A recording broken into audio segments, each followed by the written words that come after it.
Assalamualaikum warahmatullahi wabarakatuh. Perkenalkan, nama saya Dewi Sekarwangi, absen 9 dari kelas 12 BPIP 2. Di sini saya akan mempresentasikan ujian sekolah penugasan materi kimia kelas 12 saya. Yang akan saya bawakan materi kali ini adalah materi kimia, yaitu menganalisis sifat larutan berdasarkan konsep asam, basa, dan pH larutan. Yang pertama yaitu pengertian asam dan basa, meliputi pengertian atau teori asam dan basa. Yang kedua, sifat asam dan basa, meliputi sifat dan ciri-ciri pada asam dan basa. Lalu yang ketiga yaitu klasifikasi asam dan basa, meliputi asam kuat, asam lemah, serta basa kuat dan basa lemah. Lalu contoh asam dan basa serta indikatornya. Yang pertama adalah pengertian asam dan basa. Asam adalah zat yang memiliki rasa masam dan bersifat korosif atau merusak. Pembawa sifat asam adalah ion hidrogen atau H+, dan asam melepas ion H+ dalam air. Asam diartikan sebagai senyawa yang jika dilarutkan dalam air, maka pH-nya kurang dari 7 atau lebih kecil dari 7. Lalu kemudian adalah basa, adalah zat yang memiliki rasa pahit, melarutkan lemak, dan bersifat kaustik atau licin. Pembawa sifat basa adalah ion hidroksida atau OH-, dan basa melepas ion OH- dalam air. Basa memiliki pH yang lebih besar daripada 7 atau ditulis lebih dari 7.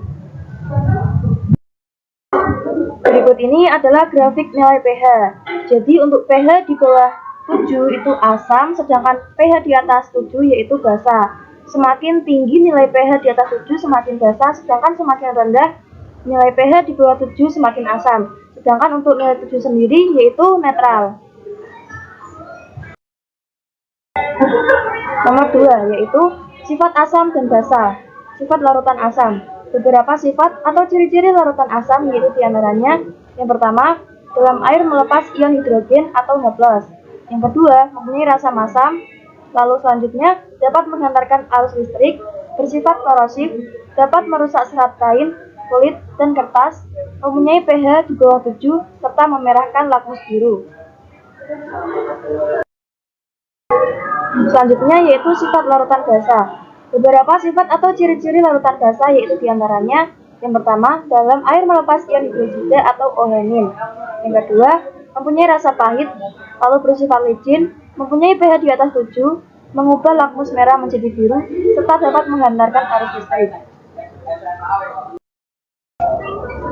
Yang ketiga yaitu klasifikasi asam dan basa. Asam dibedakan menjadi asam organik dan asam mineral. Asam organik biasanya berupa asam lemah dan tidak terlalu korosif. Asam ini terdapat secara alami dalam buah-buahan.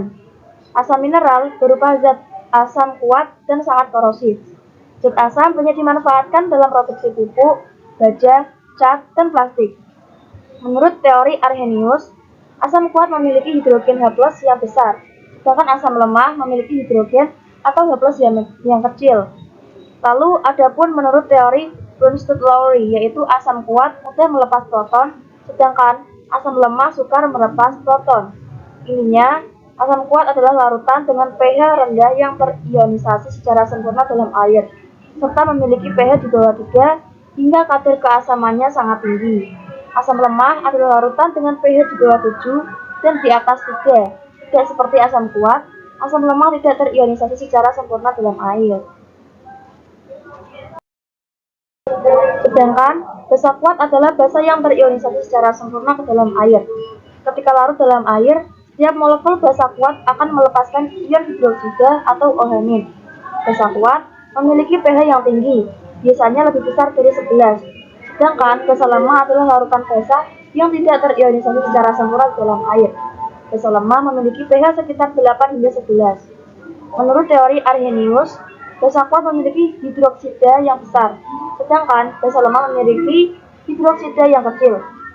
Adapun menurut teori Bronsted-Lowry, yaitu basa kuat mudah menarik proton dan basa lemah sukar menarik proton. Yang keempat yaitu contoh asam dan basa serta indikatornya. Contoh asam kuat diantaranya asam klorida, asam nitrat, asam sulfat, asam klorat, asam perklorat, asam bromida, dan asam hidrogen iodida. Lalu kemudian contoh asam lemah. Ada banyak sekali, yaitu diantaranya asam oksalat, asam sulfat, askorbat, dan masih banyak lagi. Contoh basa kuat dan basa lemah.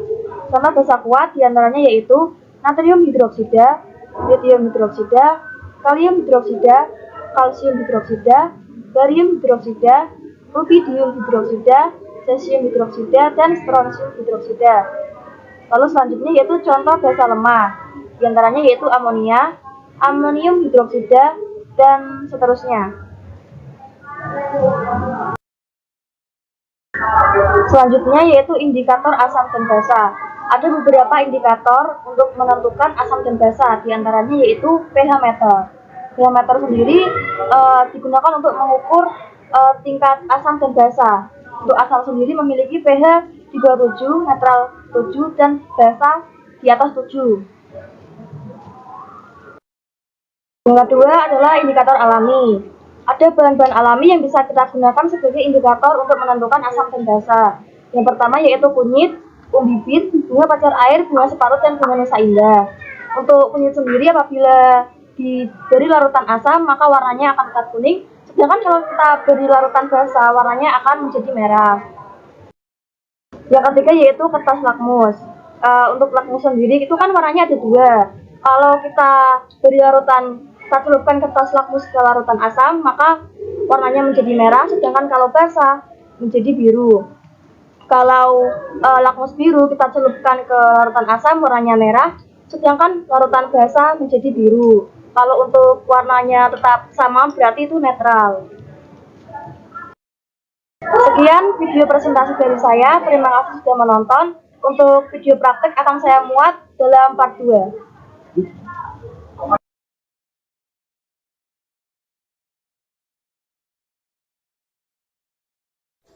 Ya, di sini saya sudah menyiapkan beberapa larutan. Untuk indikatornya sendiri, saya menggunakan larutan kunyit dan larutan bunga sepatu sebagai indikator alami. Untuk konsepnya sendiri yaitu apabila air kunyit sebagai indikator bertemu dengan larutan asam, maka warnanya akan tetap menjadi kuning. Sedangkan apabila tercampur dengan larutan basa, warnanya akan berubah menjadi merah. Sedangkan bunga sepatu, apabila tercampur dengan larutan asam, maka warnanya akan berubah menjadi merah. Apabila tercampur dengan basa, maka warnanya akan menjadi kuning. Alasan saya menggunakan indikator alami yaitu karena mudah didapat dan lebih terjangkau karena bisa kita temukan dalam kehidupan sehari-hari. Selain itu, saya juga menyiapkan larutan lainnya. Untuk asam sendiri, saya menggunakan air jeruk nipis dan juga cuka. Untuk basa, saya menggunakan air kapur dan air sabun. Lalu untuk netral, di sini ada air garam. Nah, selanjutnya kita akan langsung praktekkan. Jeruk nipis sendiri merupakan asam sitrat, yaitu asam yang tergolong lemah. Sedangkan air sabun tergolong ke dalam basa kuat karena mengandung natrium hidroksida. Untuk prakteknya kita akan menggunakan indikator bunga sepatu. Kita akan mencampurkannya ke dalam larutan jeruk nipis. Karena larutan jeruk nipis ini asam, maka warnanya akan berubah menjadi merah.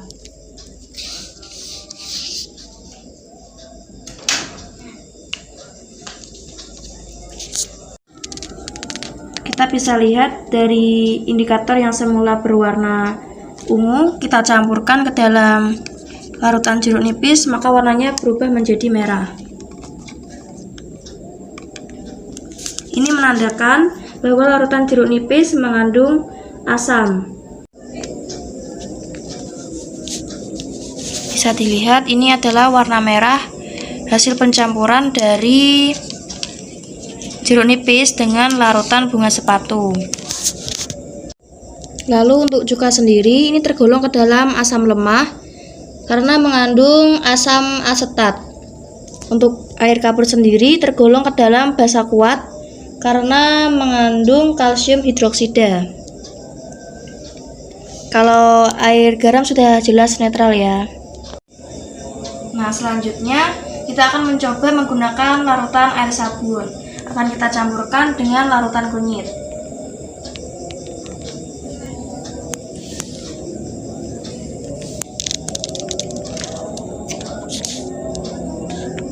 Bisa dilihat ya, ini warnanya berubah menjadi kemerahan. Nah, apabila kita menggunakan kunyit, maka larutan basa akan berubah menjadi warna merah. Seperti ini. Selanjutnya kita akan mencoba larutan garam. Ini netral ya, akan kita berikan larutan kunyit. Karena netral, warnanya akan tetap sama.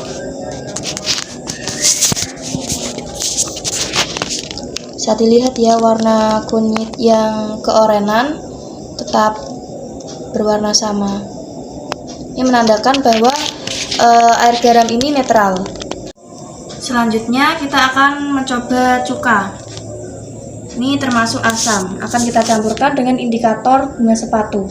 Kalau asam di bunga sepatu biasanya warnanya akan menjadi merah.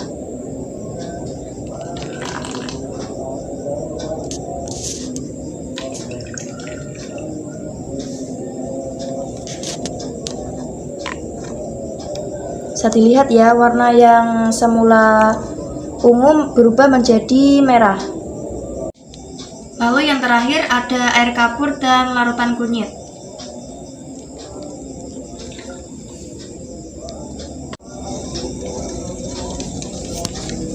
Bisa dilihat warnanya ya.